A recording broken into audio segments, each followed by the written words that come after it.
Trade licence নবায়ন করতে গিয়ে তীব্র বিড়ম্বনায় পড়তে হচ্ছে কারখানা মালিকদের। সাবেক সরকারের সময় গাজীপুর সিটি কর্পোরেশন এই হয়রানি কৌশল হাতে নেয়। রাজনৈতিক পট পরিবর্তন হলেও এখনো ব্যাহত আছে সেই হয়রানির শর্ত। সাইদ আরমানের রিপোর্ট। শিল্পাঞ্চল হিসেবে পরিচিত গাজীপুরের নানা প্রান্তে ছোট বড় নানা ধরনের কারখানা গড়ে উঠেছে। তৈরি পোশাক সহ রপ্তানিমুখী কারখানার সংখ্যাও অনেক। শিল্পাঞ্চল হলেও উদ্যোক্তাদের হয়রানির আরেক নাম এই গাজীপুর। কোনো কারখানা মালিক কিংবা ব্যবসায়ী তার ট্রেড লাইসেন্স গাজীপুর সিটি কর্পোরেশনে নবায়ন করতে গেলে হয়রানির শেষ নেই। ভাড়া বাড়িতে কারখানা কিংবা ব্যবসা করেন তাদের জন্য ট্রেড লাইসেন্স নবায়নে শর্ত জুড়ে দেওয়া হয়েছে হোল্ডিং ট্যাক্স পরিশোধের।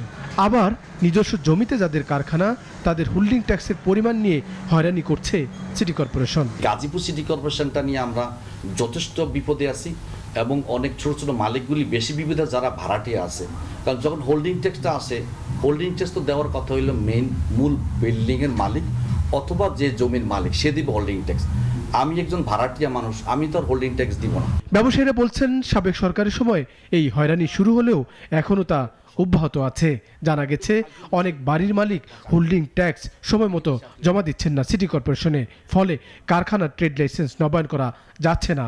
অথচ দেশে কিংবা বিদেশে ব্যবসার প্রথম শর্ত লাইসেন্স। অন্যান্য যে সিটি কর্পোরেশনগুলি আছে সেখানে আমি যতটুকু জেনেছি যে এরা হোল্ডিং ট্যাক্সের সাথে রিনিউয়ালের কোনো সম্পর্ক না রাখে না। শুধু গাজীপুরে এবং সাভারে আশুলিয়াতে এই দুই জায়গাতে ওনারা এটাকে লিঙ্ক আপ করে রাখছেন যে কোনোভাবেই হোক ট্যাক্স আদায় করার জন্য। এবং এই ট্যাক্স দিতে গিয়া এর আগের যারা দায়িত্বপ্রাপ্ত ছিলেন এই সিটি কর্পোরেশন তারা কিছু মুখস্থ ট্যাক্স ধরে দিয়ে দিতেন। কেবল ট্রেড লাইসেন্স নবায়নে জটিলতা তৈরি করে রাখেনি গাজীপুর কিংবা সাভারের স্থানীয় সরকার প্রশাসন। অন্য সিটি কর্পোরেশনগুলো থেকে বাড়তি অর্থ খরচ করতে হচ্ছে এসব এলাকার ব্যবসায়ীদের।